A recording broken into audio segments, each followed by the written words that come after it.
मैं हूं रत्ना और आप देख रहे हैं ए न्यूज टुडे। वक्त हो चुका है उत्तर प्रदेश की खास खबरों का। पहली खबर देखिए अंकित शर्मा की। शाहजहांपुर के गांव रौसर कोठी में सरिया सीधी कर रहे दो मजदूर करंट की चपेट में आ गए और गंभीर रूप से झुलस गए।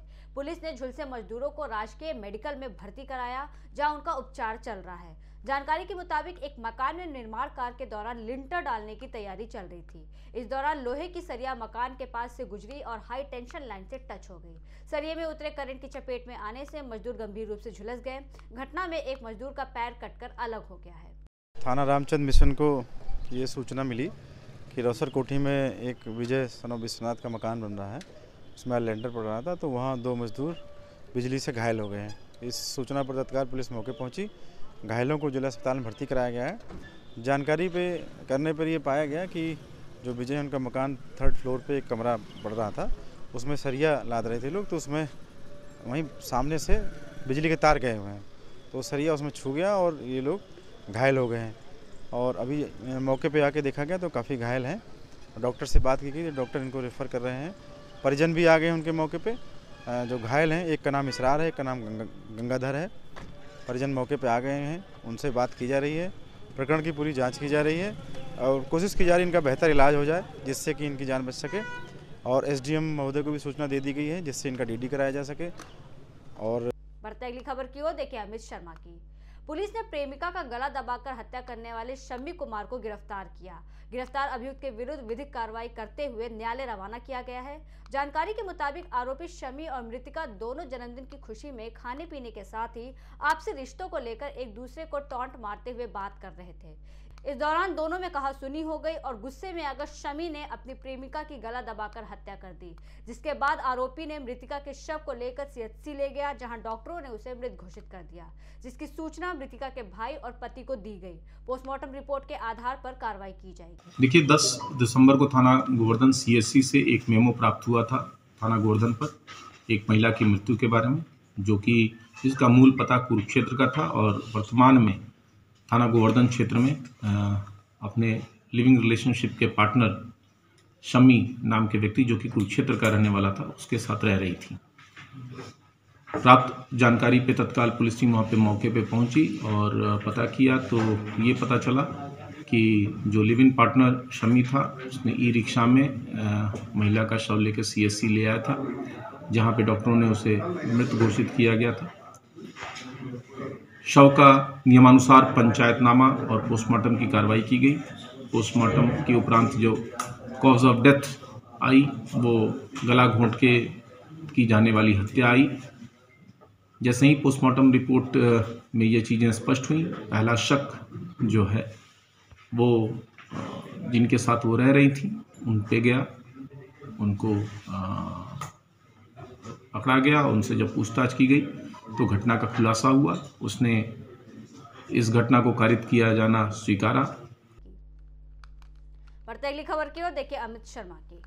माननीय न्यायालय में हिंदू पक्ष ने मांग की थी कि कोर्ट कमिश्नर नियुक्त कर ईदगाह मस्जिद पर भेजा जाए, जिससे जितने भी प्राचीन साक्ष्य मौजूद हैं उन सभी की रिपोर्ट बनाकर कोर्ट कमिश्नर न्यायालय में जमा कर सके, क्योंकि हिंदू पक्ष का दावा है कि प्राचीन मंदिर के तोड़ने के साक्ष्य ईदगाह मस्जिद के नीचे दबे हुए हैं, इसीलिए पहले सर्वे होना जरूरी है। वहीं मुस्लिम पक्ष की मांग है कि पहले 7 रूल 11 पर बहस हो, उसके बाद ही सर्वे हो। माननीय न्यायालय में पिछली बार 4 दिसंबर की डेट लगी थी सुनवाई के लिए।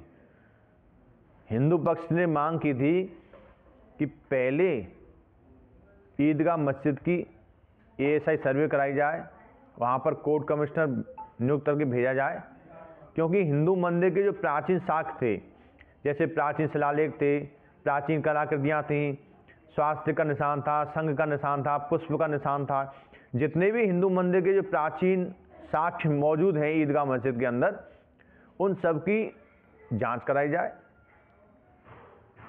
कोर्ट कमिश्नर उन सब की रिपोर्ट बना के न्यायालय में जमा करे, जिससे न्यायालय को फैसला देने में आसानी हो। अगली खबर देखिए अमित शर्मा की।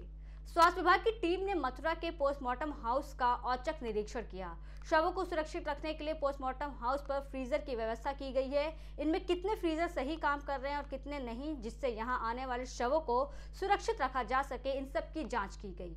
बता दें कि फ्रीजर के अंदर चूहे और नेवले शवों को खराब कर रहे हैं, क्योंकि जिस जगह पर पोस्टमार्टम हाउस है वो पूरा एरिया जंगली है। वहीं निरीक्षण के दौरान मौके पर कोई भी चूहा या नेवला नहीं मिला है। बता दें कि बदायूं के पोस्टमार्टम हाउस में एक 20 साल की मृतक विवाहिता को फ्रीजर में रखा गया था और चूहे और नेवलों ने उसकी दोनों आंखें निकाल ली थी और डॉक्टरों ने पोस्टमार्टम कर शव पॉलीबैग में पैक कर परिजनों को सौंप दिया था। मृतका की दोनों आंखें गायब थी। इसको लेकर परिजनों ने शव का अंतिम संस्कार नहीं किया और डीएम कार्यालय पर जाकर इसकी शिकायत भी की थी। वर्तमान समय में हमारे पास यहाँ पर 8 डीप फ्रीजर हैं जो डेड बॉडी को रखने के लिए। जो आप खराब की बात कर रहे हैं ये बहुत पहले से खराब है। हमारा काम तो इन 8 डीप फ्रीजरों से हो जा रहा है। आज हम लोगों का यहाँ पर संयुक्त रूप से मैं हूँ, हमारे साथ में डिप्टी सीएमओ हैं और हम लोग 3 लोग यहाँ पर विजिट करने आए थे। क्योंकि अभी कुछ सूचनाएं इस तरह से प्राप्त हुई कि कुछ आसपास के जनपदों में जहाँ है कि डेड बॉडी को चूहे जा कर के और चूहे हैं, नेवले हैं और इस तरह जा कर के वहाँ उनको नुकसान पहुँचा रहे हैं। तो इस तरह की पुनरावृत्ति या इस तरह की चीज़ें हमारे जनपद में न हो, तो हम लोग इसी परिप्रेक्ष्य में यहाँ देखने आए थे कि अगर कोई इस तरह की बातें होंगी तो हम लोग उसका पहले से ही विज्ञापन करेंगे। तो क्या व्यवस्था पाई गई? क्या चूहे हैं पाए गए पोस्टमार्टम के? देखिए, चूहे तो इस समय नहीं दिखे हैं, चूहे हैं, लेकिन अगर संभावना इस तरह की होती है तो हम लोग इसके आगे इसके बचाव के लिए कार्रवाई करेंगे। और जिस सरकारी विभाग के स्वास्थ्य विभाग के 8 फ्रीजर खराब पड़े हुए हैं, क्या व्यवस्था है इनकी? कब से ठीक हो पाएंगे? देखिए, जो चीज़ें कंडम्ड है, जो उससे हम उसको ठीक नहीं करा सकते हैं, उसको तो हम नहीं ठीक कराएंगे। लेकिन हमारा काम तो इस समय हमारे पास 8 डीप फ्रीजर है ना, ये चल रहे हैं, ऐसे हमारा काम हो रहा है सुचारू रूप से। बढ़ते अगली खबर की ओर देखिए ब्रिजेश पांडे की। सिद्धार्थनगर के ग्राम पंचायत खुनोवा में विकसित भारत संकल्प यात्रा कार्यक्रम का आयोजन किया गया। कार्यक्रम में एलईडी वैन के माध्यम से केंद्र सरकार द्वारा संचालित जन कल्याणकारी योजनाओं की जानकारी लोगों को दी गई। योजनाओं का लाभ लेने के लिए विभिन्न विभागों द्वारा स्टॉल लगाए गए हैं। इस कार्यक्रम के मुख्य अतिथि प्रधान संघ के जिला अध्यक्ष पवन मिश्रा रहे। देखिए, विकसित भारत संकल्प यात्रा बहुत साफ है कि भारत को विकसित बनाने के लिए एक संकल्प लेकर पूरे देश में यात्रा निकाली गई है। आज उस यात्रा का पड़ाव सोहरतगढ़ विकास खंड के ग्राम पंचायत खुनवा बाजार में है। इस कार्यक्रम के तहत ग्राम पंचायत के छूटे हुए सभी पात्र लाभार्थी केंद्र और प्रदेश की सभी योजनाओं का लाभ पाएं, इसके लिए भव्य कैंप का आयोजन किया गया है। केंद्र सरकार और राज्य सरकार की सभी योजनाओं को एक एक करके काउंटर लगा के सभी यहाँ उपस्थित पात्रों को बताया गया है। जैसे वृद्धा पेंशन, विधवा पेंशन, विकलांग पेंशन, इंदिरा आवास से छूटे लाभार्थी, किसान सम्मान निधि से छूटे लाभार्थियों का पंजीयन भी किया जा रहा है और घर घर जाकर उनको लाभ दिलाने का पूरा प्रयास किया जा रहा है। इससे आम जनमानस में प्रभाव यह है कि सरकार की सभी योजनाओं को आम जनमानस जाने और ये जाने भाजपा सरकार की जो नीतियां हैं वो आम जनमानस तक पहुंच रही हैं। वो नीतियां गरीबों के साथ हैं, वो नीतियां हर हिंदू मुसलमानों के साथ है, कहीं कोई भेदभाव नहीं है। इसको बताने के लिए हम लोग गाँव-गाँव जा रहे हैं। आज ग्राम पंचायत खुनवा में विकसित भारत संकल्प यात्रा का आयोजन किया गया और हमारे देश को किस प्रकार से हमें विकसित बनाना है उस सब चीज़ के लिए यहाँ सभी विभागों के द्वारा बताया गया। साथ ही यहाँ मुख्य अतिथि द्वारा भी जो है सरकार की योजनाओं को बताया गया और जो योजनाएं हैं जन जन तक पहुंचाने का कार्य हमारे विभागों द्वारा और जो है सरकार द्वारा किया जा रहा है। और मुख्य उद्देश्य यही है कि सन 2047 तक हमारा देश विकसित हो और संपन्न हो। धन्यवाद। बढ़ते अगली खबर की ओर देखिए प्रमोद पांडे की। यात्रियों से भरी रोडवेज बस नेशनल हाईवे पर लॉक हवा के पास पलटी। बस पुल की रेलिंग तोड़कर नीचे गिरी। बस में 36 यात्री सवार थे। कई लोगों की बस में फंसे होने की आशंका है। घायलों को अस्पताल पहुंचाया गया। बस चालक संतोष कुमार सैनी की हालत गंभीर बताई जा रही है। घटनास्थल पर एक की मौत हो गई है। जिला प्रशासन ने कई घंटों की मशक्कत के बाद बस को बाहर निकाला। मामला ये है कि कोई लेडीज है, वो मतलब इनके परिवार रजिस्ट्री में नाम चढ़वाना चाहती है। किसके? ये सद्दीक जो हैं, लेकिन वो इनके परिवार से नहीं है। परिवार से नहीं है, लेकिन वो गांव वाले भी ये कहते हैं कि नहीं है। लेकिन उनकी एक लड़की थी, हम मानते हैं लड़की थी, लेकिन वो नाम, उसका नाम कल्लो था, उसका मृत्यु हो चुका है।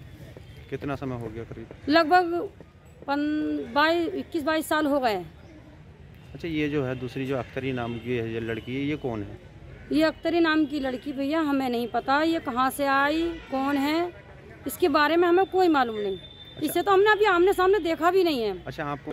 ये मैं आगे एक लड़की मतलब जबरदस्ती अपने परिवार में नाम चढ़वाना चाहती मेरे परिवार में। अब मेरी लड़की है नहीं, वो सोनारी से आया। सोनारी में मैं पहले झगड़ा लू था, हो से गवाह मिल गए जो उनसे मुखालिफ है मेरे, उन्होंने गवाही दे दी झूठी सच्ची। ये वीडियो साहब ने करेंगे साहब मुझे गवाही मिली है, गवाही मिली है, और कुछ नहीं। मैं हुसैनपुर में 60 साल हो गए मुझे आए हुए। चकबंदी के दौर पे मेरे नाम पर ज़मीन चली हुई है। कितने बच्चे हैं आपके? मेरे बच्चे 8 हैं इस वक्त। दूसरी शादी हुई थी मेरी। आगे की प्रमुख खबरें देखिए रेहान अंसारी की मुरादाबाद से। मुरादाबाद के कुदरकी ग्राम पंचायत हुसैनपुर हमीर का एक अजीबोगरीब मामला सामने आया है, जहां एक महिला अपने आप को सदीक नाम के व्यक्ति की बेटी होने का दावा कर रही है। वहीं व्यक्ति का कहना है कि उसका महिला से कोई भी संबंध नहीं है। क्यों आप यहाँ धरने पर बैठे? जी, मेरा नाम अमित शर्मा है, मैं विभाग संयोजक अखिल भारतीय विद्यार्थी परिषद मुरादाबाद विभाग। जी, एक हमारे कार्यकर्ता गौरव जी हैं। गौरव जी के कोई किसी भाई का या कल कोई झगड़ा हुआ, इसके संबंध में हमारे कार्यकर्ता गौरव जी यहाँ प्रिंसिपल मैडम से बातचीत करने के लिए आए।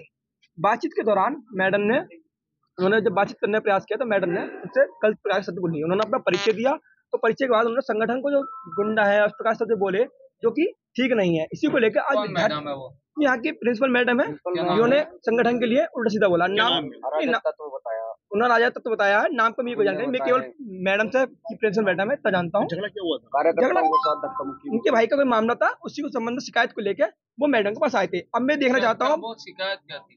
शिकायत देती कि मैम तो झगड़ा हुआ है, दो पक्षों झगड़ा हुआ है, तो दूसरा देख लीजिए कि इस प्रकार दोनों छोटे हैं, इस प्रकार झगड़ा ना करें। ये बातचीत थी। स्कूल के छात्र थे दोनों, वो पेरेंट्स था स्कूल का, वो पेरेंट्स तोड़ पाया, उसने परिचय दिया। परिचय बाद में मैडम ने कहा एबीपी के लोग तो ये गुंडे हैं, बदमाश है, और ये इस प्रकार। मुरादाबाद के केंद्रीय विद्यालय में स्कूल की प्रिंसिपल लगभग 4 घंटे से स्कूल के अंदर बंद रही। बता दें कि क्लास 11 के योगेंद्र और अंकुश नाम के स्टूडेंट्स की उनके दोस्तों के साथ कहासुनी हो गई थी। यह कहासुनी विवाद में तब्दील हो गई। वहीं प्रिंसिपल संगीता जैदी ने मामले को शांत करने के दौरान एवीबीपी जैसे संगठन के बारे में अपशब्द कहा था, जिसके चलते संगठन ने धरना प्रदर्शन करते हुए उन्हें स्कूल के अंदर बंद कर दिया। उनकी मांग है कि प्रिंसिपल सार्वजनिक रूप से माफी मांगे। मैं राष्ट्रीय महाशक्ति संघ से जिला मंत्री हूँ। क्या मामला? मेरा एक मामला है, मेरा छोटा भाई है खड़ा है अदनान, इसकी सूचना हमने कप्तान साहब को दी थी 12/8/2023 को। क्या घटना क्या हुई? घटना ये हुई थी, घर से बाहर निकला था जिस टाइम बारिश पड़ रही थी, 12/8 रात 8:30 बजे के टाइम। हसन नाम का लड़का अपनी कार से 4-5 लोगों को लेकर आया था शराब के नशे में, जिसकी सूचना हमने पुलिस को दी। कैसे ऐसे घटना के साथ इसको कई लोगों ने मारा था, तो सूचना हमने एसएसपी साहब को दी, थाना मंझोला को दी। उसमें कोई कार्रवाई नहीं हुई, जिसमें 112 को भी सूचना दी गई थी। आपने चौकी कौन सी? चौकी टीपी नगर। चौकी इंचार्ज क्या कहते? चौकी इंचार्ज कह रहे हैं कार्रवाई हो रही है, पर अभी तक कोई कार्रवाई नहीं। मेरा शादी हुआ था, मैं कल जिम से आ रहा था, तो जिम से आते हुए मुझे वहाँ पर घेर के मारा। दिल्ली हॉस्पिटल हसान था उसमें, और कलीम था, उसके साथ 20-25 लोगों ने सबों ने घेर लिया था वहाँ पर। अच्छा, तो आप चौकी गए? फिर चौकी आकर फिर मेडिकल कराया। मेडिकल कराने के बाद मेडिकल की अभी तक स्लिप नहीं मिली है, और फिर कह दिया कल को मिलेगी स्लिप। टाल भी बात। कितने लोग मारने वाले हैं?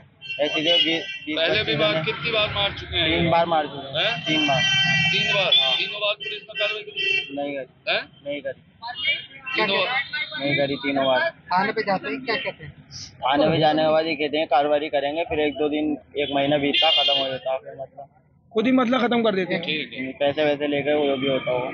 ठीक है। मौलाना साजिद नाम के तांत्रिक की भीड़ द्वारा की गई पिटाई का वीडियो सोशल मीडिया पर वायरल हो रहा है।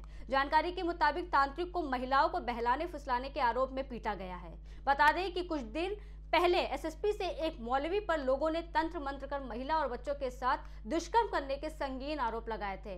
विरोध करने पर तांत्रिक उनके साथ बदतमीजी करता है। आगे की प्रमुख खबरें देखें ब्रिजेश राठौर की फिरोजाबाद से। जेएस यूनिवर्सिटी से बीएससी सेकेंड ईयर की परीक्षा देकर बाइक से लौट रहे 3 छात्र की हुई टक्कर। तीनों छात्र गंभीर रूप से घायल हो गए, जिन्हें राजनारायण माहेश्वरी चिकित्सालय लाया गया। प्राथमिक उपचार के बाद मेडिकल कॉलेज ट्रामा सेंटर भेजा गया। ये मतलब ये बीए के सेकंड ईयर के पेपर चल रहे हैं यूनिवर्सिटी में, तो ये वहाँ पेपर दे के निकले, सड़क क्रॉस किया इन्होंने, तो किसी बाइक से मतलब इन्हें सड़क क्रॉस करते समय इनका एक्सीडेंट हुआ है मतलब जी। हाँ, अब तीनों के ज़्यादा छोटे, बहुत ज़्यादा छोटे हैं तीनों के। कहाँ से कहाँ जा रहे थे? ये पेपर दे के रूम पे आ रहे थे। कहाँ पर है रूम? आदर्श नगर सुखाबाद में। हाँ, तीनों घायल हो गए। तीनों बहुत, सनी के ज़्यादा छोटे बहुत। नगर पालिका अतिक्रमण विरोधी अभियान गरीबों पर कर रहा है अत्याचार। झुग्गी झोपड़ी वालों के काट रहे हैं चालान। दबंगों के आगे बेबस असहाय महसूस करते हैं दुकानदार। मंत्री धर्मपाल सिंह पहुंचे फिरोजाबाद। गौवंश से परेशान किसानों को दिया राहत भरा आश्वासन। पशुधन मंत्री का बयान आया, कहा 31 दिसंबर के बाद सड़कों और खेतों में नहीं दिखाई देंगे निराश्रित गौवंश। जिलाधिकारी और एसएसपी के नेतृत्व में 6 विभागों की टीम करेगी काम। इसके अलावा किसानों की आय भी दोगुनी होगी। किसान की आय दोगुनी करने के लिए माननीय प्रधानमंत्री मोदी जी ने कहा है, तो किसान की आय दोगुनी मात्र खेती से ही होगी, पशुओं से नहीं। खेती से ही नहीं होगी, पशुओं से ही होगी। इसमें पशुओं का तमाम तरीके के प्रबंध करना, और इस समय उत्तर प्रदेश में निराश्रित गौवंश की एक समस्या है, जिसे विपक्ष छुट्टा पशु कहता है। 1 नवंबर से 31 दिसंबर तक योगी सरकार अभियान चला रही है। इसमें 6 विभागों की एक टीम बनाई गई है। जिलाधिकारी और एसएसपी मिलकर इनके नेतृत्व में एक टीम काम कर रही है, जिसमें पंचायत राज विभाग, ग्राम विकास विभाग, नगर विकास, राजस्व, गृह और पशुपालन, ये विभाग काम कर रहे हैं। और अभी तक 5 दिसंबर तक 13,09,900 के करीब ये संख्या निराश्रित गौवंशों की पहुंचाने का काम कर दिया गया है। फिलहाल के लिए इतना ही। देश और दुनिया की तमाम बड़ी खबरों के लिए देखते रहिए ए न्यूज़ टुडे।